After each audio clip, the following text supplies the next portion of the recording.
Good morning, Suzanne Joy. Good morning, Deborah, Leah. And how are we this morning? We are imbibing light, Yeah, you have a lightness. little light being dancing right up above your head. It's very nice to fun and watch.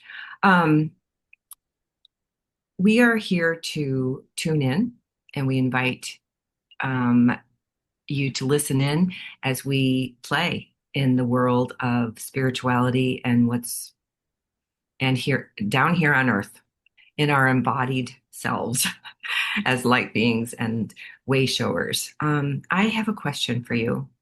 If you were to describe Gene Key 53, which is the pulse this week, or can you introduce it um, since you're a bit more familiar with it than I am? Okay, well, Gene Key 53, and this is written by Richard Rudd. And this key, we talk about shadow, gift, and Siddhic state, of course. And the shadow of this state is immaturity. I'll get into that in a minute. The gift of it is expansion, and the Siddhic state is superabundance. Now, that may seem like a lot of words, but if you feel into the frequency of the words from immaturity, expansion, and superabundance, it's interesting when I feel into it because it pops into my chart. Just as a species, the level in which we're developing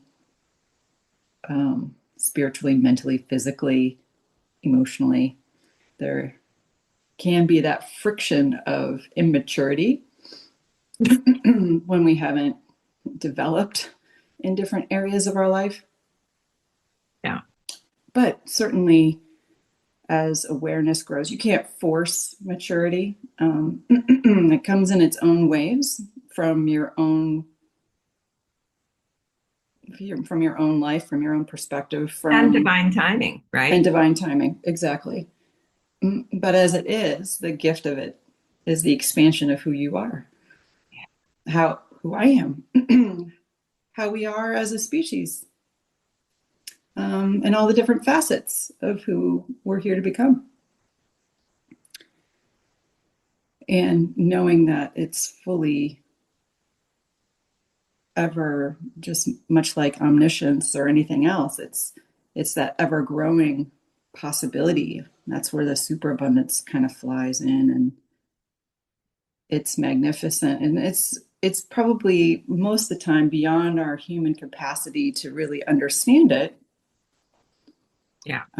the allness of it, but it's everything all there. Yes. Everything, everywhere, all at once. I Um, watched that movie again this past weekend. did you? Um, the concept has been coming up because I was trying to explain to somebody about how time is past, present, and future all at once right now. And I think there's a lot that's been coming forward to be healed. A lot of, um, I think I may have sent you that passage in the book I was reading that was about when you face something to the point where you're ready to be in it, be with it, walk with it to heal it. Um, it's like it whenever that it's not just that trauma that you're healing. It's not just that particular piece. It's like all of the stuff that you are healing. And as you and I have talked about many times, we're not just healing for ourselves, but every time we do heal ourselves, there's a ripple into the collective. So it ends up affecting humanity on some level. So there's a lot of good reasons to do this healing work, even though it is not fun. I think of the maturation process, the growing pains. I had them, and I had one daughter that had them. She grew so much in a year that her bones would just ache at nighttime, and she'd be like, "Mom, rub my legs." So, I think of this moving from immaturity into the expansion state of being able to be the depth and breadth of who we are in that moment, because then the next moment we're a different depth and breadth. That it is, we still fall back into that immaturity as we're, trying to find our balance. Do you remember growing and being taller and then like having to like duck to get around? I mean, it was like all of a sudden I was like a different size and shape, and I couldn't, you know, um, my body didn't fit into things, or you go to put on some clothes and they don't fit anymore, and you're like, how did that happen? Or shoes. Um, I feel like that's where I'm at now, is there's a lot of things I'll put on. I'm like, this, this doesn't fit anymore. This doesn't feel like me. This doesn't um, feel good. Um, and that discomfort is huge. So I'm just curious when, describe for me what expansion feels like to you, emotionally, energetically, physically, pick one or all.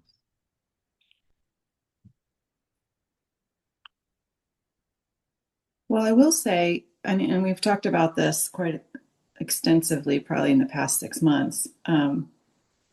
It's like the capacity to hold so many various different perspectives at one time. And they may not all, it's like juxtaposition. They may not all fit, but it's not black, life isn't black or white. Right. And so for me, the expansion is that expansion of carrying capacity, of being able to have multiple, hold multiple perspectives at once. Um, it's not good or bad. It just being able to witness it all. And I believe for me, even handling all of the various different emotions, um, and not attaching to any one of them. All they are indicators for me. Yeah. Uh, And there's the thing for me that keeps coming up about there's a, can I love myself and love another? Can I be present to all that's going on here and still be present to another? I mean, like that to me is a huge, um, I used to call it expanding our capacity, right? To be more so that we can lead better lives, or, you know, show up better in the world. And that to me is huge, because I feel like once we finally tune into what's going on here, so we're not so externally focused, which is what I feel like the immaturity is about. It's about what you think of me. It's what, it's what most of these shadows are about. They're fear-based. So, right. And yeah, and it's all about, yeah, the external. Whereas really when we think about maturity, it's taking ownership of our of this mm-hmm, and the space around us. mm-hmm, Um, we were talking the other day about cleaning up our um, our side. energetic field or our aura or whatever you want to call it. And I love that, because I feel like that is our job right now. We keep thinking it's our purpose has to do with what we do in the world. I'm like, no, it's who we are being in the world. So so I have to say that superabundance sounds like a superpower, or it sounds like all of the super heroes that we um, as a uh, species right now are really intrigued with, right? And and yet those are all man-made concepts. So what if Mm-hmm. our incoming gifts that's in these light codes that we're downloading, that the solar activity is creating within us as a species, what if it's like, you said it earlier, more than we can even imagine, more than we can even dream into being? And how do we basically drop into a space of trust and go, I've got this. I've been doing pretty darn good the last so many decades, and I'm willing to be supported because don't you feel like the even the planets and the stars and the light beings all in every cosmos are coming together right now going, what's going on down there? Hey, the United States just celebrated 250 years. What did you guys write 250 years ago? This Declaration of Independence? Let's talk, let's feel into that. How can we expand that? How can that be even more amazing? I mean, it was a beautiful dream and vision for those founders. Um, and what if it could be a worldwide, that every person is equal, that every person has divine rights? I don't know. It's pretty amazing to even, I mean, I'm willing to dream that and open to something even better. Thank you, superabundance. Yeah, this key is in the ring of seeking. And what I have found as a seeker that, I'm learning to be a beer. Beer? A person that bees, that just bees Oh, I'm like like a beer, like a drinking beer? no, like to be Got it. us, Beer. to Uh-huh. be with, to be myself, not to necessarily seek, but to live by being. Um, because I think naturally, just as any living organism being um, has its own time to grow, own time to morph, own time to rest. We're much like that. So there's not anything to strive for or Right. work hard at, but it is being cognizant or aware. And sometimes for some people, it doesn't even matter if you're cognizant or aware. Your life will continue to move in the Yeah. state in which it's Life, meant to life will move. move you into those states. Yes, exactly. Exactly. And sometimes it will come and sideswipe you um, to activate something within you for a shift or a change. You may not understand it. I may not understand it, but it's there for us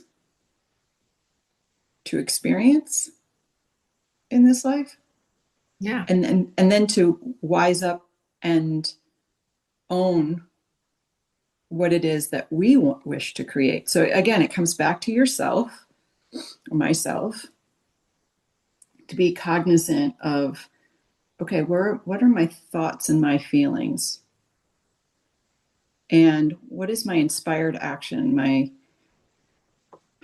what am I dedicating to my reality, to what I wish to create while I'm here. You know, what just came to mind for me is we were told for a long time that we create our experience. And I always thought that was like creating what I wanted to happen, like creating the vision, of the vision boards and all that stuff.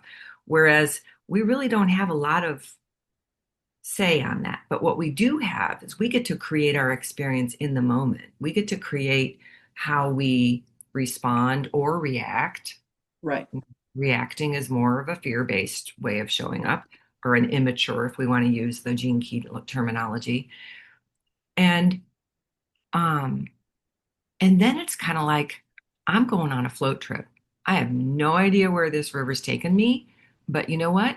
I'm gonna set myself up with enough water and enough spiritual practices or my morning practices or whatever to set me off on an amazing journey. And then it's kind of like you lay back and just let the river. Exactly. Just imagine that new reality that supports you and supports others, and recognizing that there is a whole team of helpers in the unseen realm helping co-facilitate your vision, and this isn't like in a manipulative way, but this is based on what you came here to create. Our dharma, as we're Yeah. studying right now in the Sage Retreat. And it's funny because moving from purpose to our attraction field in the Gene Keys profile, um, our purpose is one thing, but how we live it, we don't really have a lot of choice. It's like our dharma is, um, to be clear, it's different from karma. Dharma is like what we're here to do. It's like a bumblebee doesn't come here and go, "Oh, dang, I wanted to be a goldfinch. And because I'm not a goldfinch, I can't, it's like, no, you can still go to the same flowers. They are right now. Um, but you have a different role. You do you, boo, bee, finch. And so I'm just laughing about that because for the longest time, I wanted to be something other than, like the ugly duckling. Why don't I look like the rest all y'all? You know, oh, I've grown into being a swan. How about that? So I'm going to show the uh, mudra. And Can these, you describe it? yes, these Siddhic palm mudras were created thousands and thousands of years ago to support our meridians in enhancing our uh, energy and spirituality to access certain parts of consciousness. So this one, you take your pinky finger and your thumb and you touch them together in a mudra where they touch together. And then you also take your ring finger and move it so that you have two fingers up. Your index and middle finger are up. Your ring finger, your thumb, and pinky are all touching. And if you're standing, you want to unlock your knees, soften your shoulders, breathe into your belly, sitting or standing, and just allow that to the superabundance of the abundance of abundance, like the constant creation of the cosmos. Can we allow a little bit of that in, please?